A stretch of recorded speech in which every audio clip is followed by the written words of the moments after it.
Can Arsenal actually beat the likes of Chelsea, or is Arteta finally about to get sacked? We'll see. And of course, hey everyone, my name is Finn and welcome back to another Premier League prediction video where today I'll be analysing every single game for the Premier League Matchweek 15. And wow, ladies and gentlemen, this is about to be an insane Premier League Matchweek. We've got games like Leicester City versus Manchester United, Wolves versus Spurs, Arsenal versus Chelsea, and so many more really exciting games that you will not want to miss. And unfortunately, ladies and gentlemen, talking about missing something, I will not be uploading for the next week. Unfortunately, I will be missing those uploads because I will be going away on a week-long holiday. So I am so sorry. So if you do want to catch my Premier League Matchweek 16 prediction next week, please follow me on Instagram. I'll post my predictions there.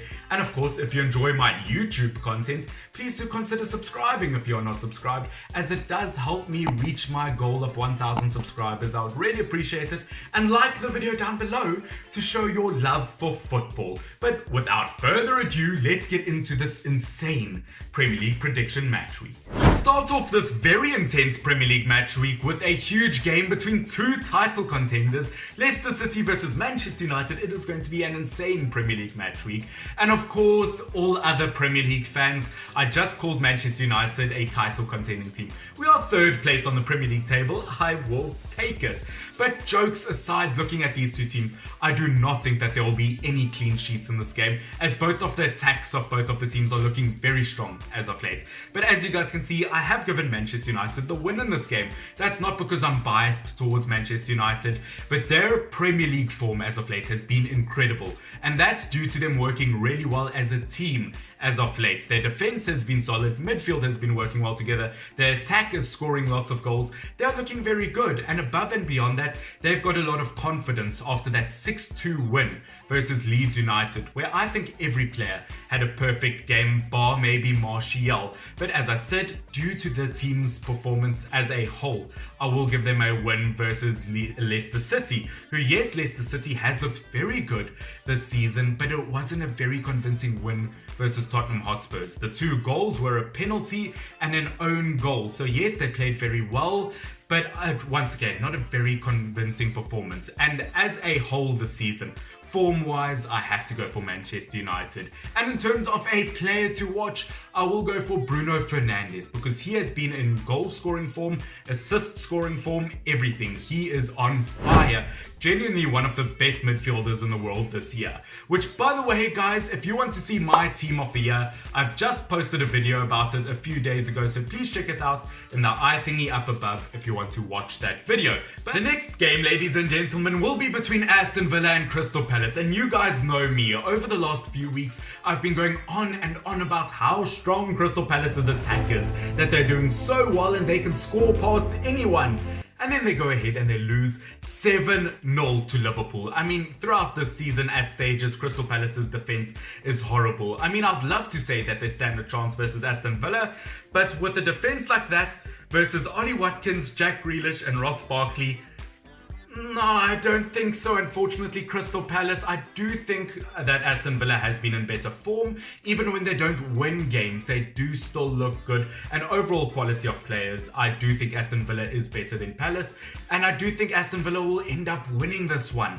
Now, in terms of a player to watch, yes, I always go for Barkley, Watkins or Jack Grealish. And those are the obvious ones. Look, Jack Grealish is always going to be a shining light. It's like saying that your burger is going to have buns on it. It is obvious, but one thing that is not obvious is the cheese.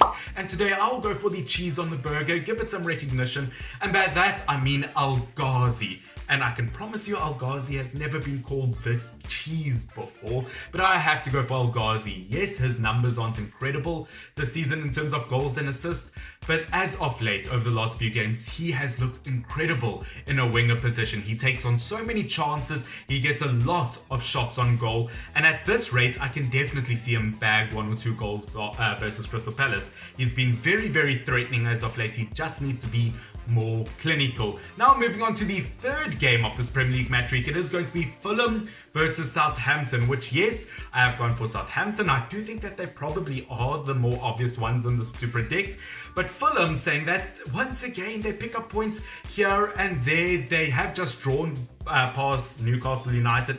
I mean, they would win an art competition with the amount of drawing they've been doing as of late. But you know what? Points are points and they are crucial. I think Scott Parker should be very, very happy with his team. But unfortunately, I don't think Fulham will win versus the likes of Southampton. Once again, Southampton have been a rock-solid team this Premier League season. They've just lost 1-0 to the likes of Manchester City, which is a very close result. And past that, the likes of Southampton have gained points against some big teams this Premier League season. Once again, attack is looking strong, midfield looking strong. Everything is looking solid for Southampton, and I can't see them losing versus the likes of Fulham, especially because Anderson in the centre-back for Fulham just got a red card in his previous game and will miss this one. So with a weakened Fulham defense, I can't not see Southampton winning this one. Saying that, my man of the match is going to end up being Danny Ings then.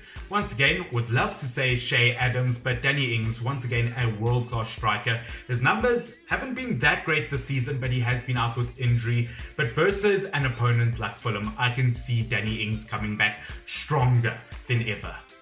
Ladies and gentlemen, we now get to the big game of this Premier League match week, as it is the West London derby, I don't know, Arsenal versus Chelsea. And for once, ladies and gentlemen, this might be a very one-sided fixture, as Arsenal have not been looking good this season. I mean, Chelsea have been on top form this season. They've got a good attack, good midfield, good defense, finally have a world-class goalkeeper. And Arsenal, do I need to say any more? I mean, I'm pretty sure Mo Salah has more goals than the entire Arsenal team at this moment in time, and only 4 wins from 14 Premier League games from Arsenal this season. That is shocking. How are you going to tell me that a team with the likes of Partey, Aubameyang, Lacazette, Bellerin, Leno, players like that are almost in the relegation zone? That is shocking, and I just can't see them winning versus Chelsea because, as I said, Chelsea is in top form. I don't know why Arsenal don't sack Arteta. Yes, I know he was a former legend at the club, but he just doesn't have the experience as a manager yet, and they need to sack him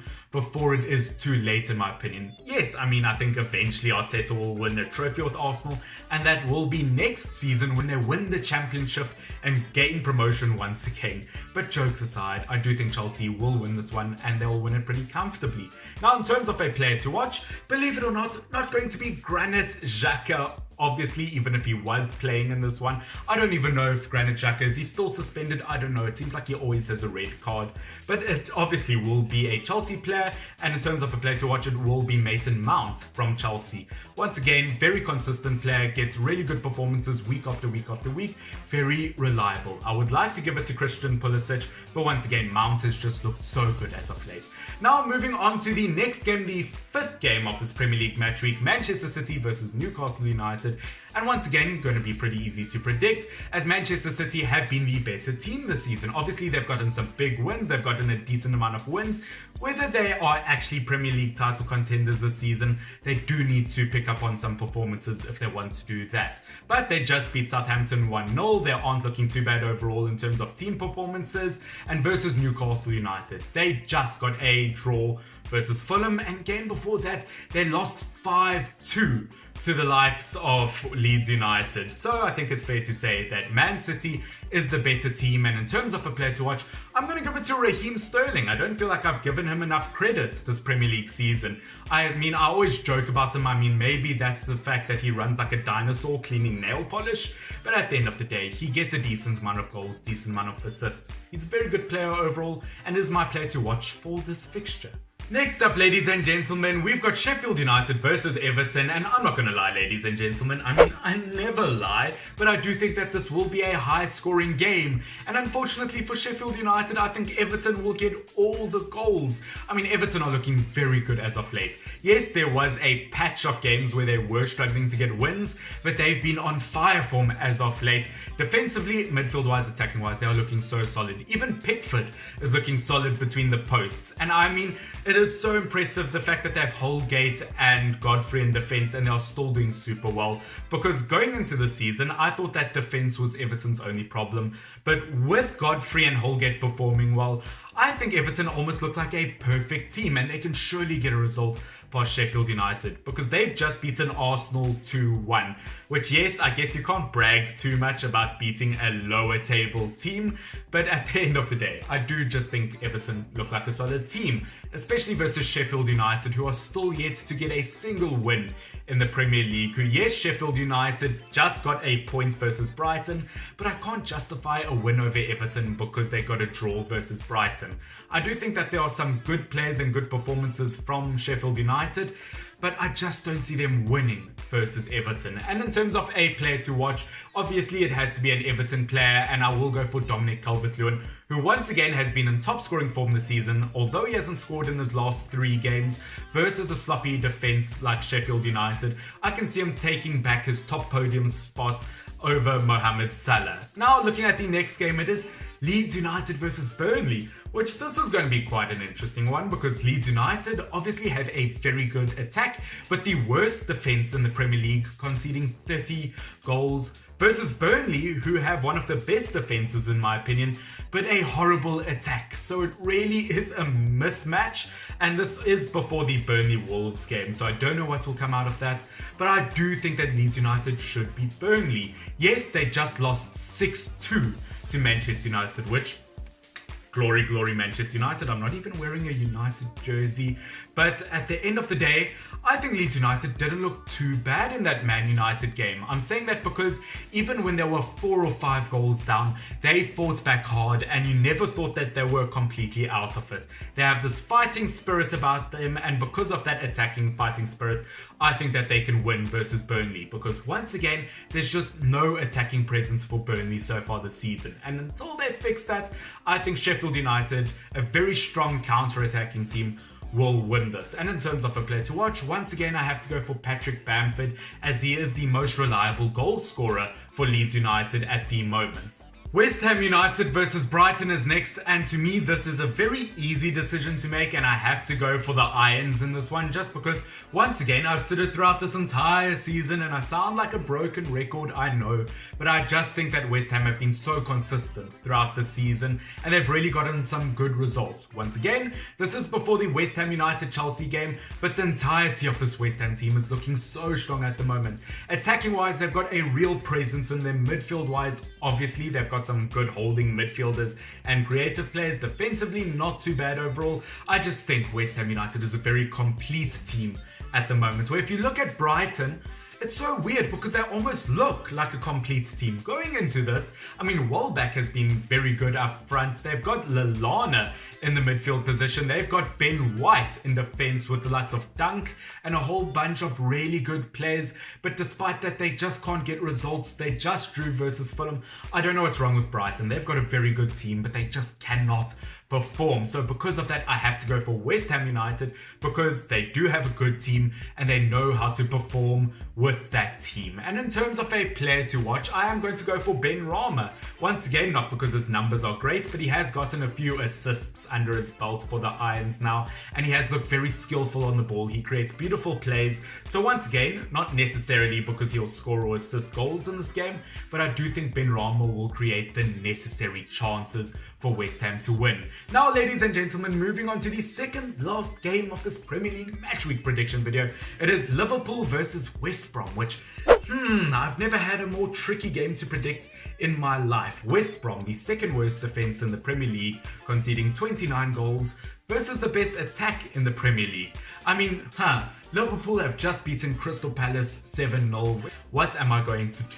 I mean, obviously, jokes aside, I do think Liverpool are going to have it fairly easy. I think that they will win 4-0, but against a Big Sam team, anything can happen. I mean, I think I'm a huge fan of Big Sam, but unfortunately, he didn't have enough time to work with them with West Brom before facing Aston Villa. But versus Liverpool, I don't think they'll stand a chance either, to be honest with you. To be honest, if Big Sam can keep West Brom from getting relegated this season, this will be his biggest achievement ever as a manager, in my opinion. But as I said, versus Liverpool, it is going to be very one-sided due to quality throughout the whole team, due to the attacking presence. I can only see one winner in this game. And in terms of a player to watch, although I'd love to say Andy Robertson, it just has to be Mo Salah once again. Top scorer in the Premier League. He just can't stop scoring. He is looking so so dangerous. And let's be honest, he probably, and I want you guys to remember this, he will get at least 2 goals past West Brom. But ladies and gentlemen, it is now unfortunately time for my last prediction for the Premier League Matchweek 15, and it is Wolves versus Spurs. So once again, a very big game to predict. And don't forget, if you have enjoyed this video as of late or to this point, please do consider subscribing, as I would love to reach 1,000 subscribers one day. And I would like to thank you personally for it. Yes, you, all 1,000 of you, I will personally thank. But Wolves versus Spurs, this is going to be a weird one to predict. Obviously, Wolves haven't played Burnley yet at the time of recording, and looking at Spurs, they've just lost 2-0 to Leicester. But I am going to give Spurs the win in this because, once again, looking at the season as a whole, Spurs have looked very, very good. And that loss versus Leicester City, it was not convincing. Yes, they didn't play very well at all, but it was an own goal and a penalty that they did concede. They did have to work on that discipline, to be honest with you. But total team quality overall, I have to go for Spurs because they are not missing any major players, where if you look at Wolves, they are still missing Raul Jimenez, and I do still think that that is very huge. A top striker versus an opponent like Spurs, I think that they need Jimenez, and unfortunately without him, I can't see Wolves winning. I can only see Spurs winning. I do think they'll bounce back after that Leicester City loss, and in terms of a player to watch, I do think it will be Heung-min Son, once again, just because his attacking presence has been so strong this season, along with Harry Kane, and I think he'll do a serious job versus the likes of Wolves. I do think it could be potentially a close one because both managers can set out to be very, very defensive, so you know what, we will see what happens. But ladies and gentlemen, that is it for my match week 15 predictions of the Premier League. Once again, as I said, I will miss next week's Premier League predictions, so please follow me on Instagram if you do not want to miss that, but I will be back shortly after that. But guys, this has been Finn, FYNN. Please do subscribe if you're not subscribed. It helps me out so much, and please of course like this video down below to let me know that you like it. But guys, once again, I do of course love and appreciate every single one of you. This has been Finn, FYNN. Stay awesome. Cheers. Bye. Just see those sleigh bells jingling, ring, ting-a-ting-a-ling. I'm on to lovely weather for a sleigh ride together with you. It's like snow is falling and friends are calling you.